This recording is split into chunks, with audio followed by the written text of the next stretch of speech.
अलग से निर्देश सभी परीक्षार्थियों को निर्गत किए गए हैं कि जूता मोजा पहनकर परीक्षा केंद्रों पर जाने की पूरी तरह मनाही है, उस पर प्रतिबंध लगाया गया है। अतः सभी विद्यार्थियों से अनुरोध है कि यथासंभव, अब तो चूंकि वेदर भी पहले की तुलना में बेहतर हुआ है, गर्मी बढ़ रही है, इसीलिए यथासंभव जूता मोजा पहन के न आए, क्योंकि ऐसा करने पर उनको परीक्षा केंद्रों के बाहर खोलने की आवश्यकता पड़ेगी और उनको कठिनाई हो सकती है।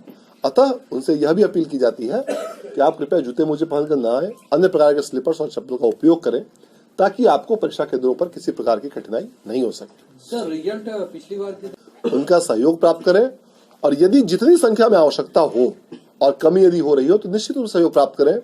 और सभी डीओ को और डीएम्स को यह भी निर्देश दिया गया है कि ऐसे जो भी नियोजित शिक्षक के जो स्थानीय स्तर पर जो संघ है, जिला स्तरीय या जो भी उनके प्रतिनिधि हैं, उनको बुलाकर बात करें और उनको बुलाकर समझाएं।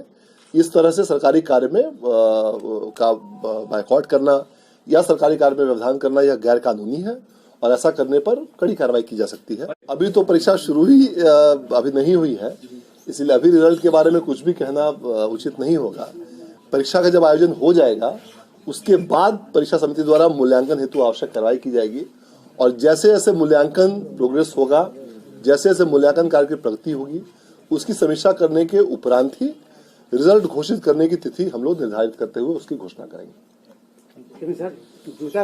पूरी तरह से गलत, निरर्थक और अफवाहों पर आधारित है।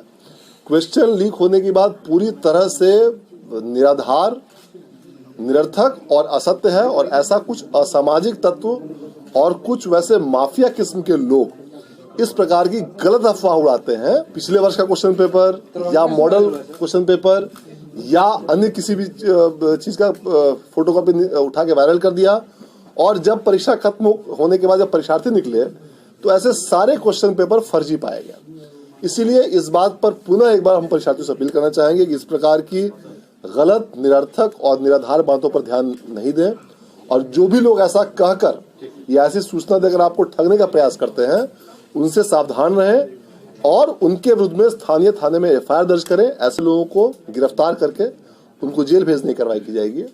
इतना ही नहीं, सबसे बड़ी बात यह है जो विद्यार्थियों को ध्यान देने की बात है कि हर विषय के हर क्वेश्चन पेपर का 10 सेट है, और 10 सेट के क्वेश्चन पेपर का क्रम अलग होता है। अतः ऐसी परिस्थिति में वायरल की संभावना ही नहीं, क्योंकि विद्यार्थी को अंदर कौन सा सेट मिलेगा यह तय नहीं है, यह पूरी तरह से रैंडम रूप से निर्धारित किया जाता है। तो इसीलिए इस प्रकार के चीजों पर ध्यान नहीं दें और पूरे मनोयोग के साथ परीक्षा दें। बहुत बहुत धन्यवाद।